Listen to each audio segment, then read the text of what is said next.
Le Burkina Faso, souvent perçu comme un désert économique, a défié toutes les attentes. Sous la direction d'Ibrahim Traoré, un vent de changement a soufflé, transformant des terres arides en symboles d'autosuffisance. Et si la clé de la souveraineté africaine résidait dans l'indépendance énergétique et alimentaire, loin des aides internationales, chaque brique construite, chaque panneau solaire installé, chaque litre d'eau porte un message: l'Afrique peut se réapproprier son destin. Ibrahim Traoré a pris les rênes d'un Burkina Faso à la dérive, dévasté par des décennies de dépendance internationale. Mais ce n'est pas par des discours qu'il a prouvé sa vision, c'est par des actes, à travers des projets d'infrastructures audacieux comme le barrage de Ziga 2 et le projet Yélène. Il a créé les fondations d'une nation autonome. Les enjeux sont simples mais cruciaux. Sortir du cercle vicieux de l'aide internationale pour créer un avenir viable. La promesse qu'il fait à son peuple est claire, mais c'est un peuple éclair.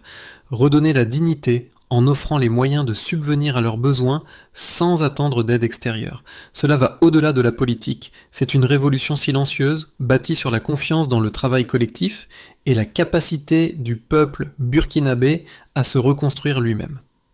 Lorsque l'on parle du Burkina Faso, on imagine souvent un pays enclavé, sans ressources majeures, aux infrastructures limitées. Mais la réalité est bien différente. En moins de 5 ans, le pays a réussi à multiplier par 2 ses capacités de production d'énergie grâce au soleil, tout en réduisant sa dépendance alimentaire de 35%. Sous la direction d'Ibrahim Traoré, chaque projet lancé devient un symbole. L'usine de transformation des tomates Or Rouge, un investissement de 8 millions de dollars, a permis de valoriser la production locale tout en créant des centaines d'emplois. En parallèle, les infrastructures solaires du projet Yélène ont permis de connecter 150 villages à l'électricité, une première dans une région souvent négligée par les grands réseaux internationaux. Ce projet ne se contente pas de distribuer de l'énergie, il transforme littéralement le quotidien des Burkinabés. Les écoles peuvent désormais fonctionner de nuit, les dispensaires stockent des médicaments sans crainte de les perdre à cause des coupures de courant. Mais ces résultats ne sont qu'une partie de l'histoire. La vraie révolution est humaine. Les Burkinabés sont désormais les architectes de leur propre avenir. En formant des ingénieurs, des techniciens et des artisans locaux, le pays se construit une base solide pour son développement. Les chiffres sont là pour le prouver.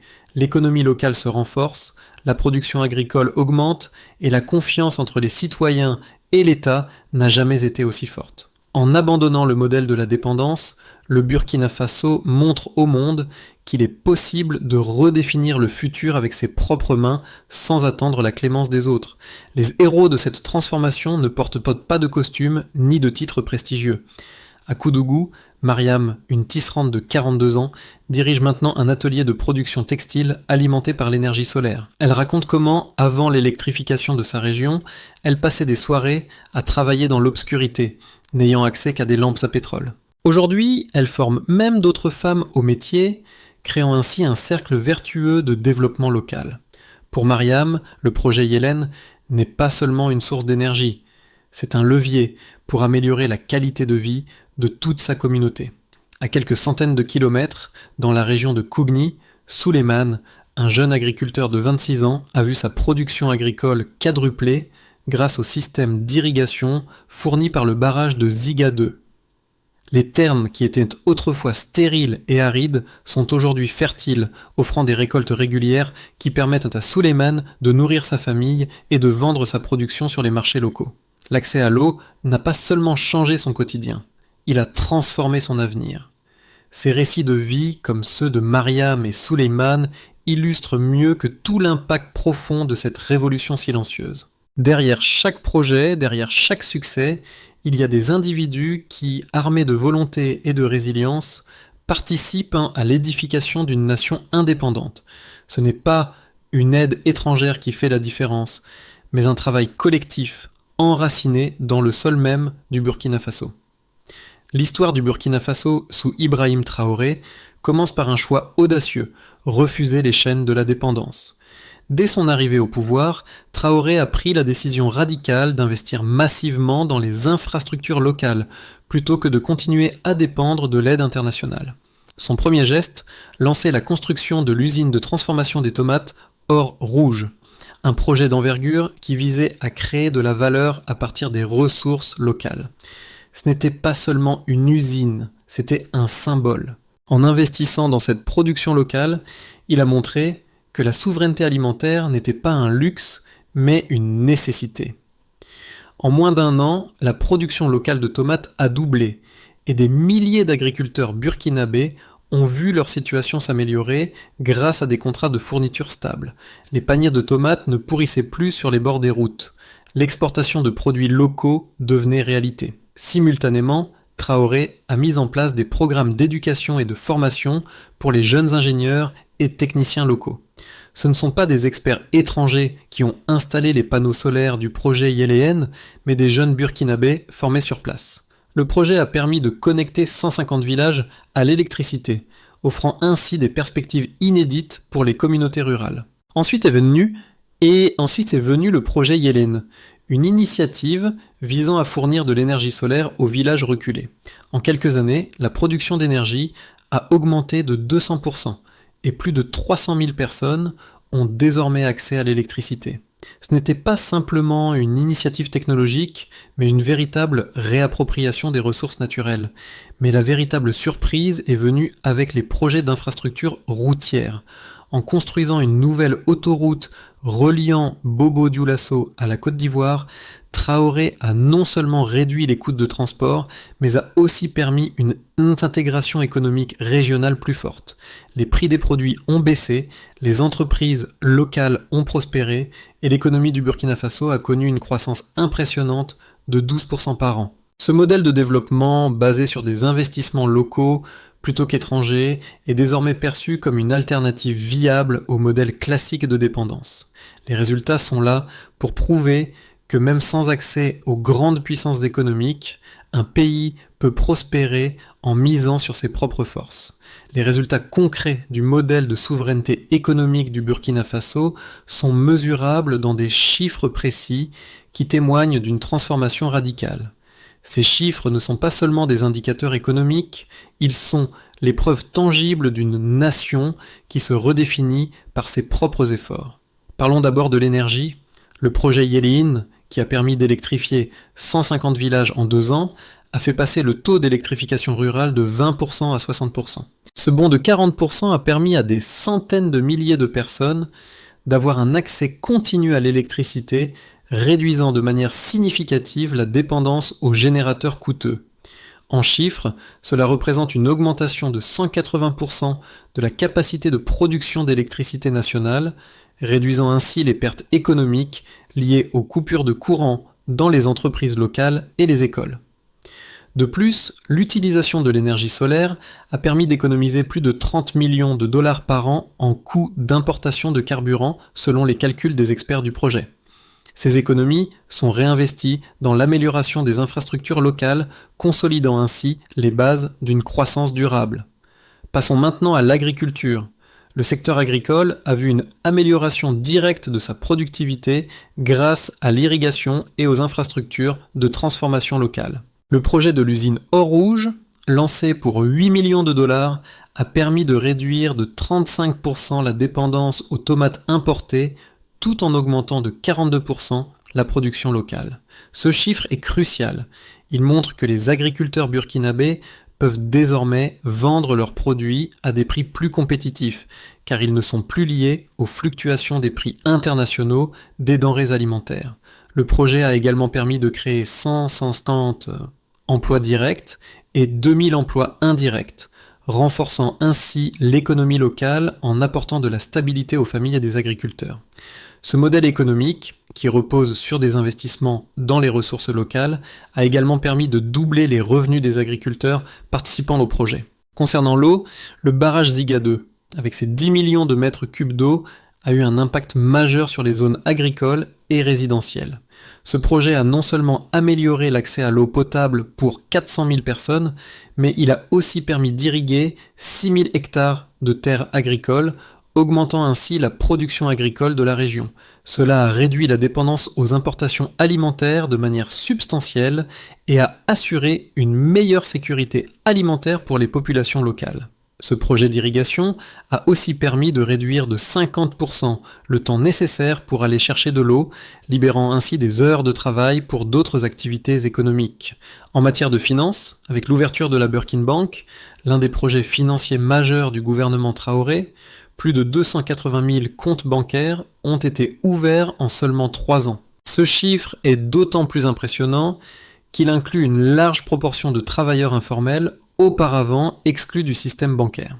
La banque, qui offre des prêts à faible intérêt, a permis aux agriculteurs et aux petites entreprises de financer des équipements agricoles et de lancer des projets d'expansion, favorisant ainsi une économie circulaire locale.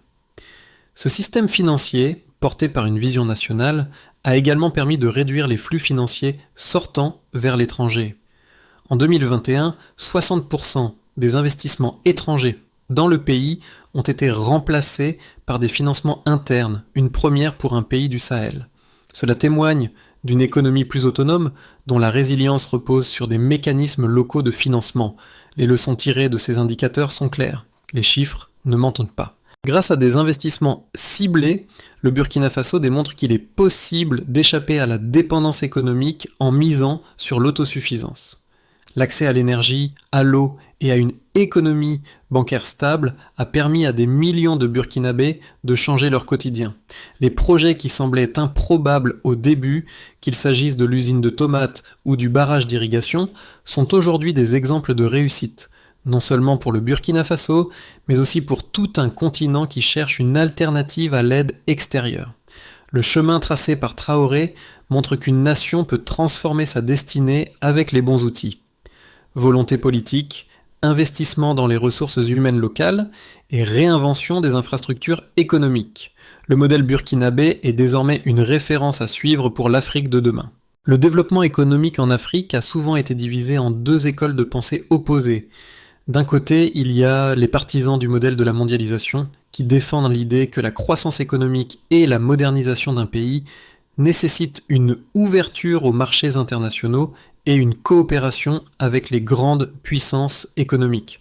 De l'autre, il y a ceux qui croient que la véritable indépendance économique passe par une réappropriation des ressources locales et un refus des emprunts extérieurs. Le modèle du Burkina Faso, incarné par Ibrahim Traoré, s'inscrit dans cette dernière vision.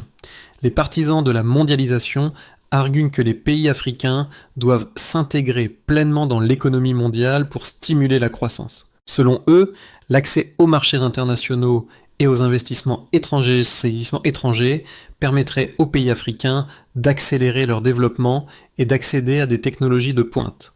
Ils affirment que l'aide internationale, bien qu'imparfaite, reste une source de financement indispensable pour les projets d'infrastructure, d'éducation et de santé. Cependant, ce modèle présente un inconvénient majeur. Il maintient les pays africains dans une position de dépendance vis-à-vis des grandes puissances économiques, ce qui peut créer un cercle vicieux de dette et de soumission. À l'opposé, les défenseurs du modèle de souveraineté économique, comme Ibrahim Traoré, soutiennent que la véritable force d'une nation réside dans sa capacité à se suffire à elle-même. En privilégiant les ressources locales et en réorientant l'économie vers l'autosuffisance alimentaire, énergétique et financière, le Burkina Faso a montré que la dépendance à l'aide internationale n'était pas une fatalité. Des projets comme l'usine de transformation des tomates ou le système d'irrigation à grande échelle ont permis de créer des emplois, de développer l'agriculture et de stimuler la production locale sans recourir à des emprunts massifs. Ce modèle est d'autant plus pertinent aujourd'hui dans un contexte mondial où la crise de la dette et les pressions des institutions financières internationales mettent à mal la souveraineté des États.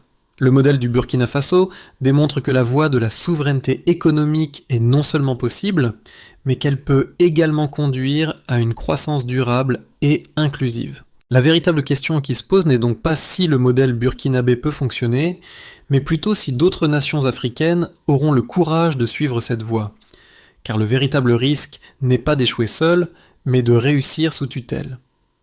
Voici la révélation principale. L'indépendance économique ne réside pas dans une fuite en avant vers des partenariats extérieurs, mais dans une réappropriation collective des ressources locales. Le Burkina Faso ne s'est pas contenté d'aspirer à l'autonomie. Il a agi pour la construire, brique par brique, projet par projet.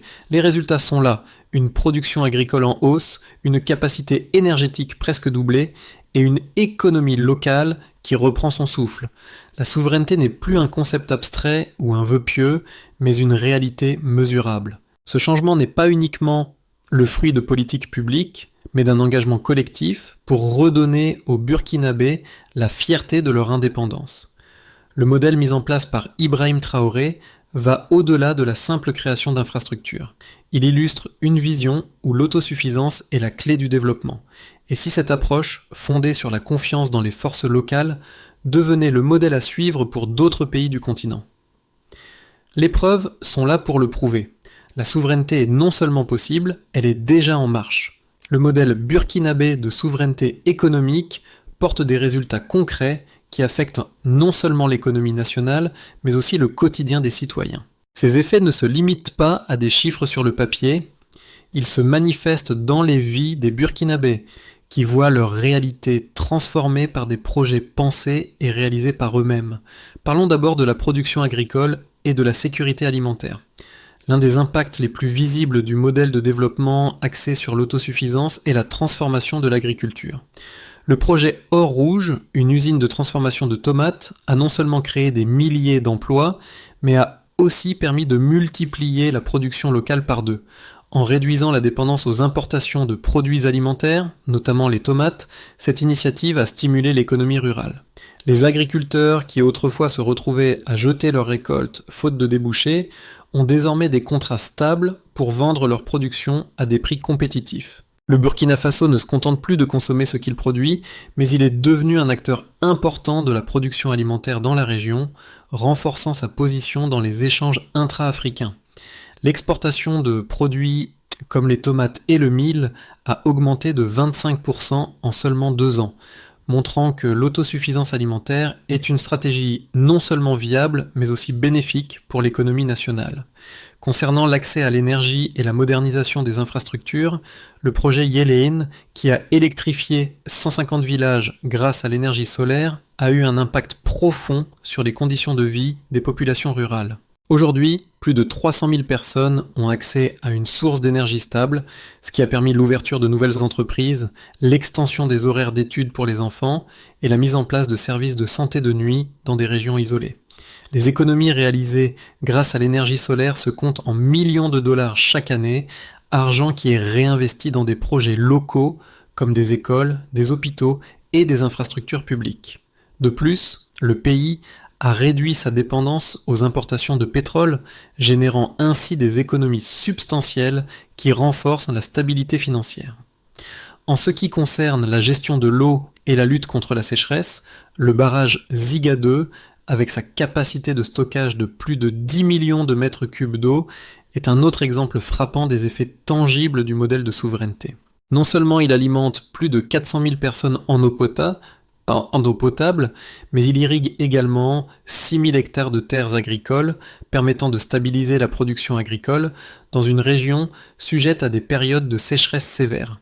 Les femmes et les enfants, qui autrefois consacraient des heures à aller chercher de l'eau, voient maintenant leur quotidien amélioré. Le temps libéré est désormais utilisé pour des activités productives, ce qui a eu un impact direct sur l'éducation des enfants et la participation des femmes à l'économie. Quant à la croissance économique locale, ces projets d'infrastructure ont permis à l'économie burkinabé de croître de manière autonome. Le pays ne dépend plus uniquement des dons étrangers ou des prêts internationaux pour financer son développement. La Burkin Bank, par exemple, a financé plus de 280 000 projets de petits entrepreneurs et agriculteurs sans recourir à des emprunts externes. La banque offre des prêts à faible taux d'intérêt et soutient les initiatives locales, renforçant ainsi le tissu économique national. Les villes et villages qui étaient autrefois isolés des grands axes économiques voient aujourd'hui leurs entreprises prospérer grâce à une meilleure connectivité et à des services bancaires adaptés aux besoins locaux. Cette intégration économique interne a permis de réduire de manière significative les inégalités régionales. Enfin, concernant l'impact social et la dignité retrouvée, au-delà des chiffres économiques, il y a un impact social profond. Les Burkinabés, qu'ils soient agriculteurs, travailleurs de l'énergie ou entrepreneurs, se sentent désormais maîtres de leur destin. Le simple fait d'avoir accès à des ressources locales, que ce soit l'énergie solaire, l'eau ou des financements accessibles, a restauré la dignité et l'autonomie des populations. Ce modèle montre que l'autosuffisance ne se limite pas à une question économique, mais qu'elle touche aussi à l'identité et à la fierté nationale. Voici les leçons à retenir. Le Burkina Faso montre au monde que même face à l'adversité, il est possible de bâtir une nation indépendante en misant sur ses propres ressources. L'autosuffisance alimentaire et énergétique, la gestion locale des finances et des ressources naturelles ne sont pas des rêves lointains, mais des réalisations tangibles, soutenues par des choix politiques audacieux et des investissements judicieux.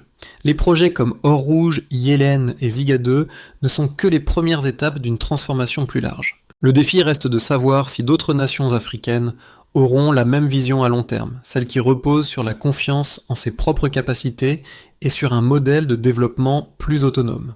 Le Burkina Faso n'a pas seulement changé son économie, il a redéfini le concept de souveraineté en Afrique. L'avenir du Burkina Faso et de ses projets d'autosuffisance économique peut être envisagé sous 3 scénarios distincts. Chacun d'eux repose sur les choix à venir et sur l'engagement continu du pays dans sa trajectoire d'indépendance économique. Dans le scénario de base qui correspond au maintien du cap actuel, si le Burkina Faso parvient à maintenir son rythme de développement actuel, les indicateurs économiques continueront de progresser à un rythme stable. La production agricole, alimentée par des projets comme Or Rouge, continuera de croître de 10 à 15% chaque année, consolidant l'autosuffisance alimentaire et permettant au pays de réduire de 5 à 10% supplémentaires ses importations. L'électrification solaire progressera, connectant encore 100 à 150 villages supplémentaires à l'énergie.